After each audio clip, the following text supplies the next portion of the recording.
If you've never shot a gun before, but you want to try it for some reason, maybe you've heard from a friend of a friend, or a neighbor or a colleague that shooting can be fun, or maybe you've been red-pilled.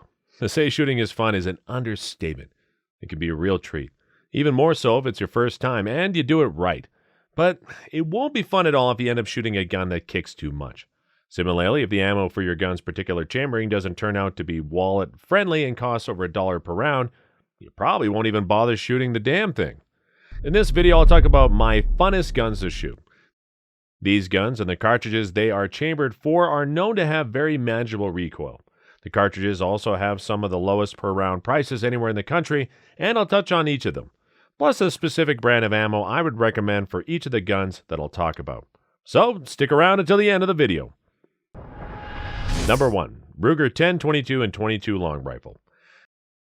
I was going to recommend the Ruger MK4 because it's a fun little handgun chambered for the 22 long rifle that you can shoot all day without getting sore. 22 long rifle ammo is dirt cheap even with today's pandemic situation. So the Ruger MK4 is definitely something you might want to consider if you don't mind paying anywhere from $500 to $700 for a handgun that you won't be using much outside of plinking. But personally, for $600, I'd rather get a different Ruger firearm chambered for the 22 long rifle and a low-cost rifle scope and as many boxes of 22 long rifle ammo as I could buy for whatever's left. So instead of the Ruger MK4, I recommended the Ruger 10, 22, and 22 long rifle, with the most affordable models costing anywhere from $250 to $300. Originally released in 1964, the Ruger 1022 is quite old, but the fact that it's been with us for so long, despite having a ton of competitors in the semi-automatic 22 long rifle landscape, is a testament to just how good of a firearm it is. In fact, despite the 22 long rifle being the only chambering available for the Ruger 1022, it's one of the most popular rifles in the country today. The Ruger 1022 originally had more than a few different variants, each having a different rimfire cartridge chambering, but since 2016, the company has stopped producing most of these. Today, the only models being produced are ones chambered in 22 long rifle. Though it was designed from the get-go to be a rifle for beginners, experienced shooters enjoy shooting the Ruger 1022 just the same. It's a semi-automatic rifle, which if you didn't know, means you fire one shot every time you pull the trigger. The Ruger 1022 uses a simple blowback action. The Ruger 1022 is a rifle with a well-deserved reputation for reliability, despite the fact that it was designed to be a budget rifle, with its receiver and trigger guard using Ruger's investment casting. The greatest contributing factor to its reliability, according to pundits, is the way its factory 10-shot steel magazine was designed. The Ruger 1022's magazine is a rotary type that uses machine steel lips, which guarantees reliable feeding of practically any brand of ammo, except maybe for some Remington ammo. Speaking of ammo, the cheapest bulk ammo on the market today has got to be the CCI Blazer high-velocity 40-grain lead round-nose bullets. As of this video's creation, bulkcheapammo.com is selling them for $3.19 for 50 rounds. If you get a cheap scope like Cabela's Intensity Rifle Scope for $120, you'll have a solid plinking environment hunting platform that you can shoot for days on end. Number 2. Rosy RS22 and 22 Magnum. The 22 Magnum cartridge is more powerful than the 22 long rifle, but not nearly powerful enough to produce significantly more fell recoil. As far as ballistic performance, a 40-grain 22 Magnum bullet fired from an 18-inch barrel will produce a 300 foot-pounds of force at the muzzle, not much different from a standard pressure 115-grain 9mm bullet fired from a 4-inch barrel. What this means is, aside from plinking, a rifle chambered for the 22 Magnum can also be used for hunting small game like foxes and coyotes, and for home defense. Semi-automatic rifles chambered for the 22 Magnum used to be very limited, but thankfully that is not the case anymore. One of the more recently released semi-automatic rifles chambered for the 22 Magnum is the Rosy RS22. With a street price of $250 thereabouts, you're getting more than your money's worth, as the Rosy RS22 comes with an all-weather polymer stock, a blowback action similar to that of the Ruger 1022, and pretty good accuracy even with its long trigger take-up, which all things considered is a minor nitpick.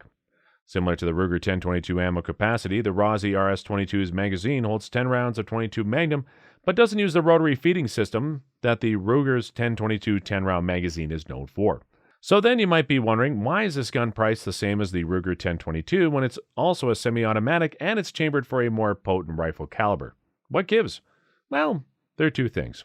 One, Rosy guns are made in Brazil. I don't want to sound condescending, but just to state facts, labor costs in Brazil are lower than in the USA, which automatically makes the Rosy RS-22 sell for much lower than competing rifles that are manufactured locally.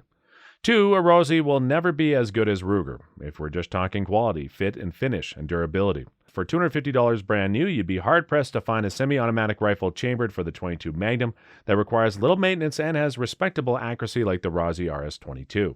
As for ammo, I would recommend the Armscore 40-grain jacketed hollow points. A box of 50 is priced at $11.30, which translates to 23 cents per round. You can head on over to caliberarmory.com. Hopefully they still have some in stock by the time this video is uploaded. Number 3, Caltech Sub 2000 and 9mm. Let's talk about pistol caliber carbines for a second.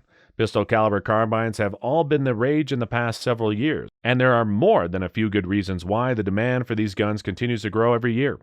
If you happen to own a Glock 17, you can purchase a pistol caliber carbine like the Caltech Sub 2000 to shoot 9mm using your Glock 17's magazines. The Caltech Sub 2000's significantly longer barrel will provide more room for your 9mm bullet to accelerate in before it flies out of the muzzle, pushing it to its ballistics limits and giving you more bang for your buck in the process. Just how much more bang for your buck, some of you may ask? The typical 115 grain plus P round shot from a Glock 17 with a 4 49/100ths of an inch barrel will have a velocity of roughly 1,344 feet per second, which translates to 461 foot-pounds of force at the muzzle. The same exact bullet shot from a Caltech Sub 2000 16 1/4 of an inch barrel will have a velocity of about 1,535 feet per second, amounting to 602 foot-pounds of force at the muzzle.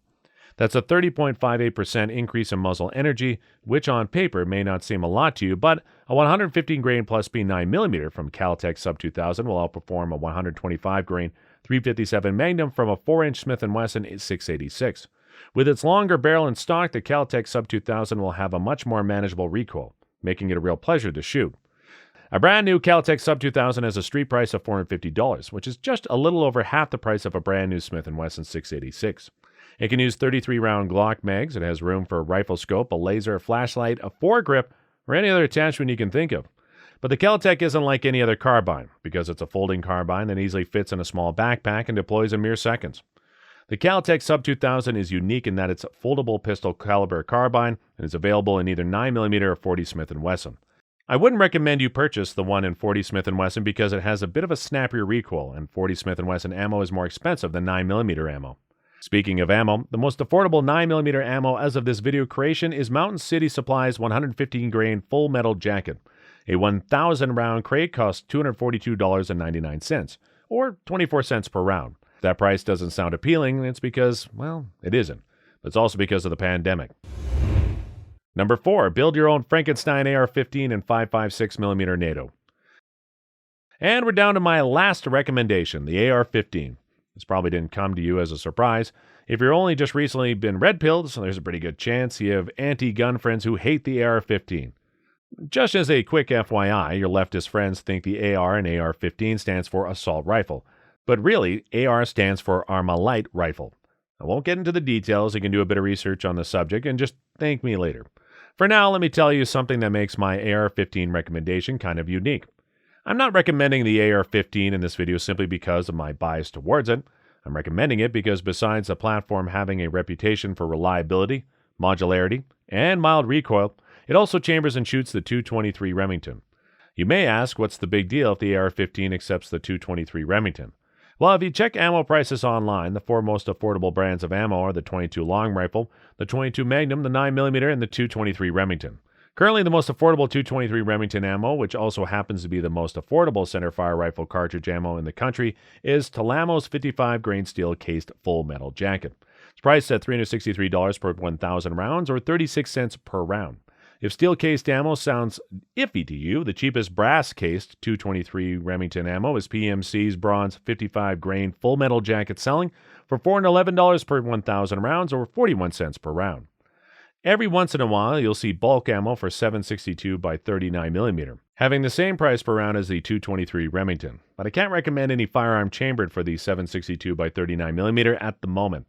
Bolt-action rifles, in my opinion, are too slow to be fun. Prices at Kalashnikov semi-automatic rifles have skyrocketed since the pandemic struck America in 2020.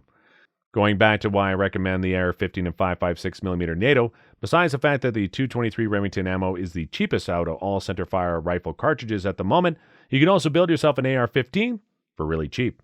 You may need to do a bit of research, maybe watch a few AR build guide videos online and do your due diligence before purchasing the required parts, but building a brand new Frankenstein AR-15 for less than $400 is not beyond the realms of possibility. And if you just can't be bothered building it yourself, the cheapest mil-spec AR-15 from Radical Firearms is selling for only $565 brand new. And that's it for my list of the funnest guns to shoot. If there were other firearms you would have wanted me to include in this video, feel free to let me know by commenting down below. Please like, share, and subscribe, and click on the little bell icon so you don't miss out on any new content. And as always, thanks for watching.